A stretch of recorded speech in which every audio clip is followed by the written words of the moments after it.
Christopher Duffy. Humor Me. How laughing more can make you present, creative, connected, and happy. What if there was one skill that could lower your blood pressure, help you make friends, fuel breakthrough innovations, and even drive social change?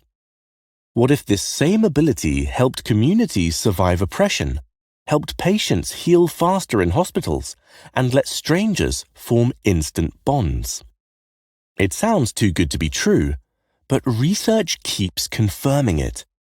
Humor is one of the most powerful forces in human life. Most people think humor is either something you have or you don't. But the truth is that it's a learnable practice that packs some hefty benefits.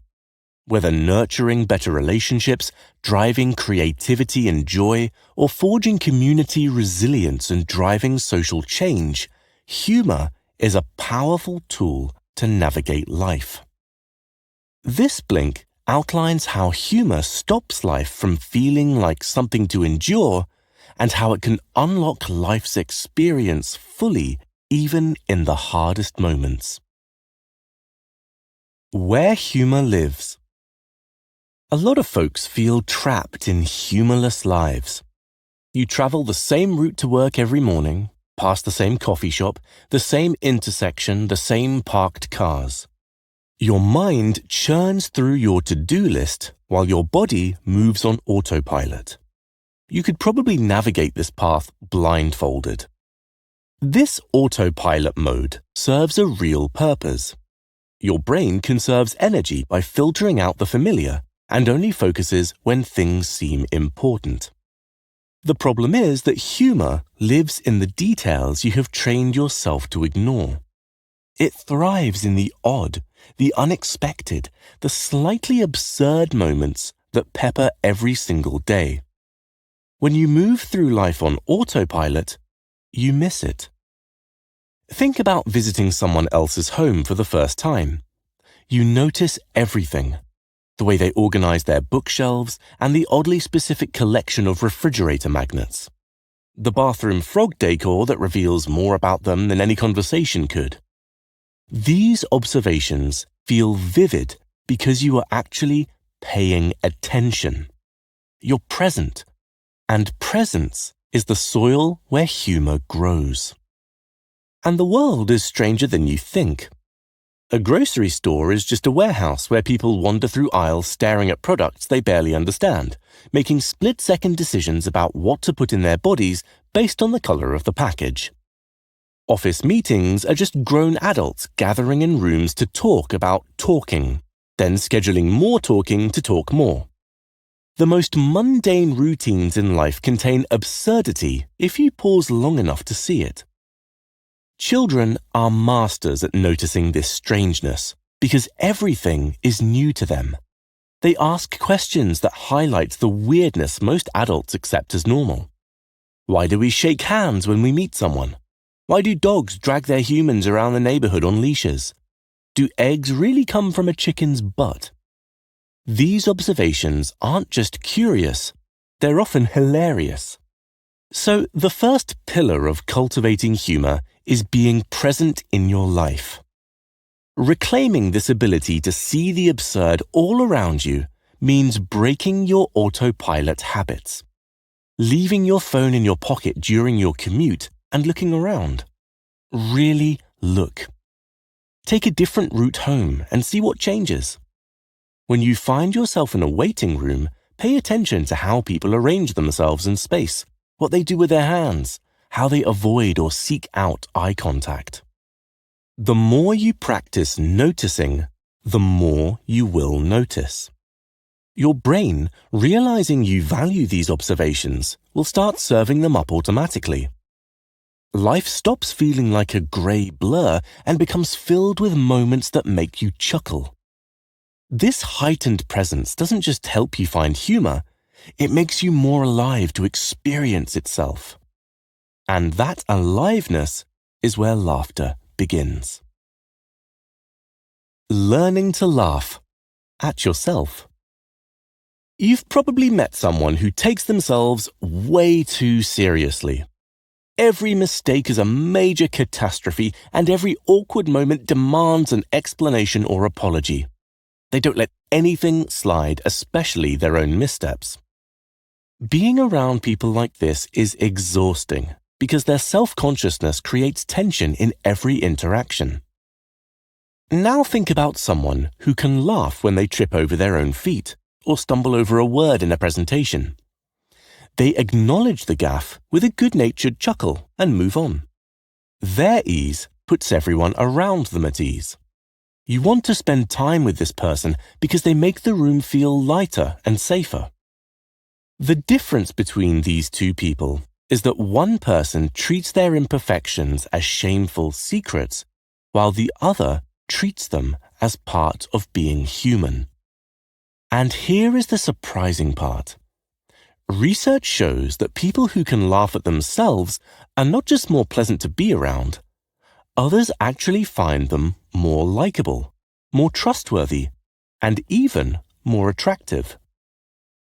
When you openly acknowledge your own quirks and blunders, you take away their power to embarrass you.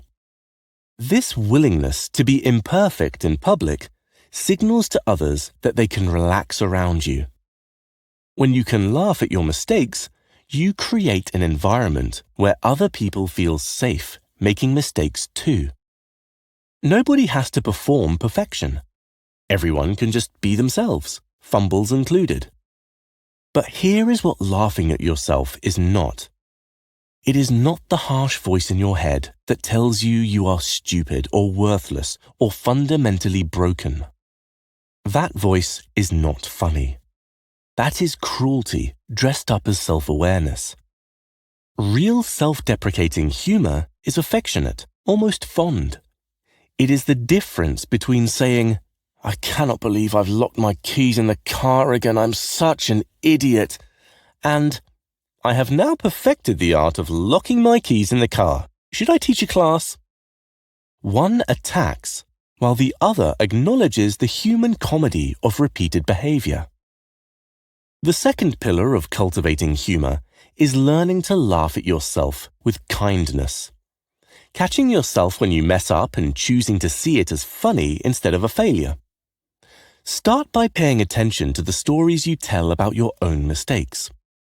Do you turn them into tales of your incompetence, or do you turn them into funny anecdotes? The more you practice this, the more natural it becomes. You stop bracing for the impact of every small failure. You start catching yourself mid-stumble and finding it funny instead of shameful. And the people around you notice. They lean in. They laugh with you. They feel grateful that you have given them permission to be imperfect too. That is the gift of laughing at yourself. It doesn't just lighten your own load, it lightens the whole room. Taking social chances. Ever notice that when you stand in an elevator with someone, both of you stare at the floor, the walls, the ceiling, anything but the other person? Same when you sit in a train or a plane or a waiting room. The fear of saying the wrong thing or seeming awkward or being rejected keeps you silently disconnected. This protective instinct makes sense because social rejection hurts. Your brain processes it just like physical pain. So you play it safe. You keep your observations to yourself. You smile politely and say nothing. You miss the chance to connect because connection requires risk. But here is what you may not realize. While other people are also standing in that elevator wishing someone would break the silence, they're also wondering if it would be weird to comment on something. The difference between a forgettable moment and a genuine connection often comes down to who is willing to take the first small risk. This doesn't mean launching into your life story or attempting a stand-up routine. Sometimes a social risk is just making eye contact and acknowledging the shared absurdity of your situation. You are both stuck in a ridiculously long line at the post office. You exchange a knowing look that says, "Can you believe this?" That tiny moment of recognition creates a spark of connection. The third pillar of cultivating humor is taking social chances to build connection.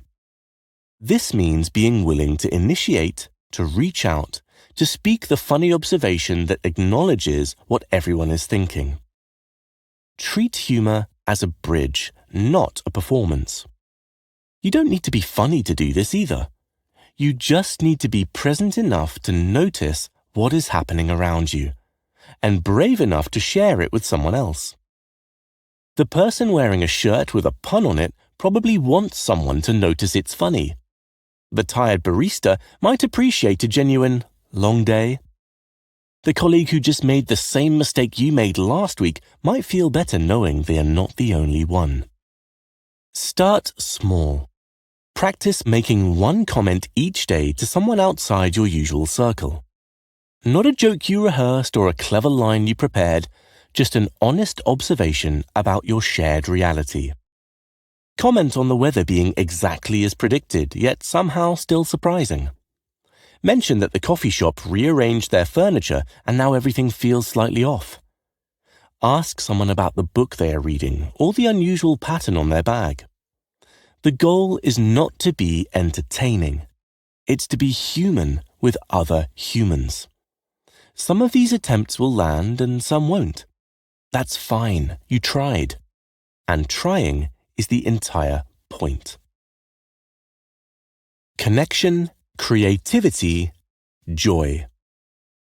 Being present in life, laughing at the absurdity, and connecting with others are the foundations on which humor thrives. But you may be asking yourself, so what does all this actually change? You may think life is the same whether you are laughing or not, but you'd be wrong. Humor acts like social lubricant. It smooths over rough edges of human interaction and makes everything feel easier. When you share a laugh with someone, your brain releases dopamine and serotonin. These feel-good chemicals create a sense of reward and bonding. Your body registers that being with this person feels good. This is why inside jokes become so precious. They aren't about the joke itself, but the shared history and understanding that the joke represents. Humor also does something remarkable for groups. It releases tension and inverts power dynamics. A well-timed joke in a tense meeting can break the ice and remind everyone that they are human beings trying to solve a problem together, not opponents in a battle. Laughter signals safety. The benefits extend far beyond your social life. Humor fuels creativity and innovation in surprising ways. When you are willing to not take yourself too seriously, you become more curious. You ask weird questions. You try unusual approaches. You experiment without fear of looking foolish. All of these behaviors are fundamental to creative thinking. Consider brainstorming. The most productive sessions happen when people feel free to throw out wild ideas without judgment. Absurd suggestions often lead to breakthrough solutions. But that only happens when people feel safe enough to be playful. Humor creates that safety. It signals that trying and failing isn't just acceptable, but necessary. This freedom to fail is what allows genuine innovation to emerge. Humor also changes your daily experience of life. When you practice noticing absurdity, laughing at your mistakes, and connecting with others through shared recognition, mundane moments become interesting. Laughter itself lowers blood pressure and reduces stress hormones. People who maintain a sense of humor report higher life satisfaction, even when facing significant challenges. The connections you build through shared laughter become the relationships that sustain you through difficult times. This does not mean everything becomes a joke. Serious things remain serious. Grief is still grief. Struggle is still struggle. But humor gives you a way to hold difficult experiences without being crushed by them. It creates space to breathe inside the hard moments. It reminds you that you are human, and humans are resilient and strange and capable of finding light even in dark places. Laughing in the dark. Terrible things happen in life. A friend dies. You lose your job. A disaster strikes your community. In moments like these, laughter seems inappropriate, even disrespectful. How can anyone joke when there is real suffering in the world? Yet, if you look at the groups who have endured the most suffering throughout history, you find something surprising. They are often the funniest people. Communities that have faced oppression, violence, and systemic cruelty have developed some of the sharpest humor traditions. Irish folk songs are filled with biting wit. Jewish comedy has shaped American humor for generations. Drag performers have turned marginalization into an art form of defiant joy. When external forces try to crush people, humor becomes an act of resistance. It says, "You cannot take this from us. You cannot take our ability to laugh at the absurdity of what you are doing." Humor becomes a way to maintain humanity when everything else is designed to strip it away. Soldiers in wartime develop what is called gallows humor, making jokes about death and terrible conditions and the inedible food. Doctors and nurses in emergency rooms joke about the chaos and stress. These jokes are about creating enough psychological space to keep functioning. The humor does not deny the pain. It acknowledges the pain while refusing to be destroyed by it. This is fundamentally different from using humor to avoid difficult emotions or to shut down conversations.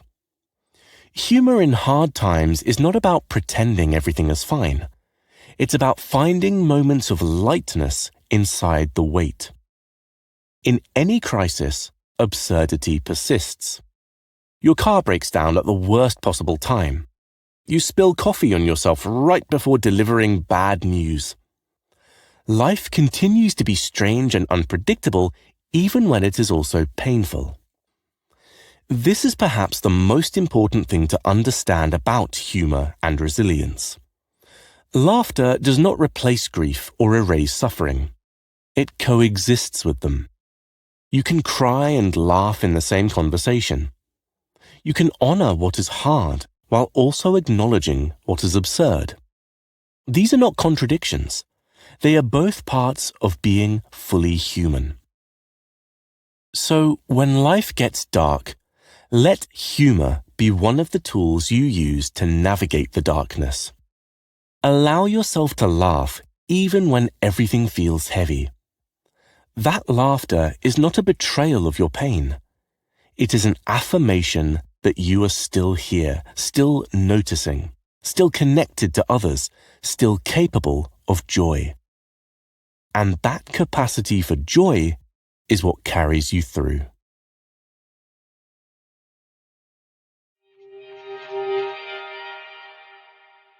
In this link to Humour Me by Christopher Duffy, you've learned that life stops feeling like a grey blur when you are present to the absurdity all around you.